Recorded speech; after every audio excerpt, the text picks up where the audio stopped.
6 மாசம் இருங்கடா. யாரு ரவுடி, யாரு அதிகாரப்படணும் தெரியும்டா உங்களுக்கு. பாத்தீங்களா யாரோட யார்கிட்ட வந்து என்னடா பேசிட்டு இருக்கீங்க? ஆதவன்டா. ஆதவன் இருக்கிற வரைக்கும் விஜய் நெருங்க முடியுமா? 6 மாசம்தான். கச்சை கழிச்சிட்டு நாங்க வீட்டுக்கு போல, எங்க பேரை மாத்தீங்களா அப்படிங்கிற மாதிரி ஆதவனை வந்து ஒரே சவுண்டு.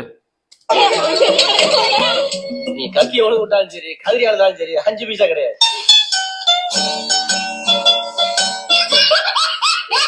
6 மாசம் இருங்கடா. யாரு ரவுடி, யாரு அதிகாரப்படணும் தெரியும்டா உங்களுக்கு.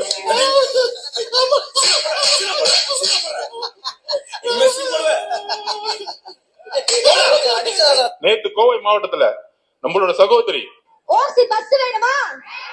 ஓசி பஸ் வேணும். வேண்டாம் வேண்டாம்.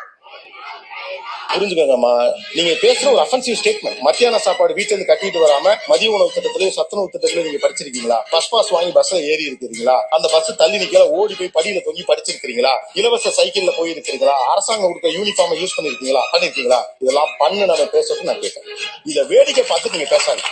மக்களே ஜாலியா வந்துட்டு ஒரு ஆர்ப்பாட்டம் பண்றேங்கிற பேர்ல வந்துட்டு மக்கள் கொடுக்குற இலவசத்தை வந்து கேலி பண்றது, கேவலமா பேசுறது, இதெல்லாம் ஒரு அரசியல் தான். எவ்வளோ ஏழ்மையா இருக்கிறவங்க, பஸ்ஸு கூட காசு இல்லாதவங்க பயன்படுத்துறதுக்காண்டி விடப்பட்ட அந்த நல்ல திட்டத்திலாம் வந்து நீங்க வந்து இவ்வளோ கேலி கிண்டல் பண்ணி ஓசி பஸ்ன்னு சொல்றது, அம்மா உணவகத்தில் அம்மா சாப்பாடு போட்டானா அதையும் கிண்டல் பண்ணுவீங்க போல. இது மாதிரி இதெல்லாம் என்ன மாதிரி மனநிலை? வந்து நீங்க எதுக்கு போராடணுமோ அது போராடுறதில்ல, தேவையில்லாததெல்லாம் உட்காந்து பேசிக்கிட்டு உங்களை நீயே அசிங்கப்படுத்திக்க வேண்டியது. நீங்கள் சிந்தித்து வாக்களியுங்கள். இந்த 1000 ரூபாயை நீங்க தியாகம் செய்யுங்கள். நிச்சயமாக 2026 நம் வெற்றி தலைவர் அவர்களின் தலைமையில் ஒரு நல்லாட்சி. ஒரு பண்ண வேணாம் சரி, எல்லாம் சரக்கு போட்டு மூடிட்டு குப்புறப்படுத்துங்க. உங்களோட கேவலமான வார்த்தைகளுக்கு பேச தெரியுமா? நீங்க தலைவர் அதுக்கான பயிற்சி எங்களுக்கு கொடுத்தது இல்ல. ஒரு பெண்களை பார்த்தா முதல்ல எங்க வாயில வருது. ஞாபகம் வச்சுக்கோங்க. வீதிக்கு வீதி, வீட்டுக்கு வீடு பிச்சை எடுத்துக்கிட்டு இருக்கிறாங்க. புது அரசியலை உருவாக்க வந்திருக்கும்.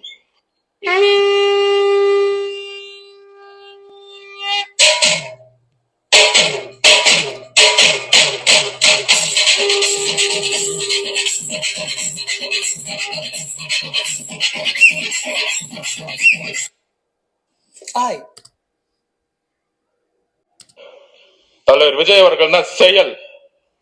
நீ பேசி பேசி அழிஞ்சுகிட்டு இருக்க. அவர் செயல்ல வந்து ஜெயிச்சுட்டு போயிட்டே இருப்பார். ஒரு ரைடு ஒன்று வந்துட்டா போதும். இது வரைக்கும் போகாத ஒரு மீட்டிங், அதை காரணம் காட்டி டெல்லிக்கு போறது, அங்க ஒரு சீக்கிரட் மீட்டிங் நடத்துறது.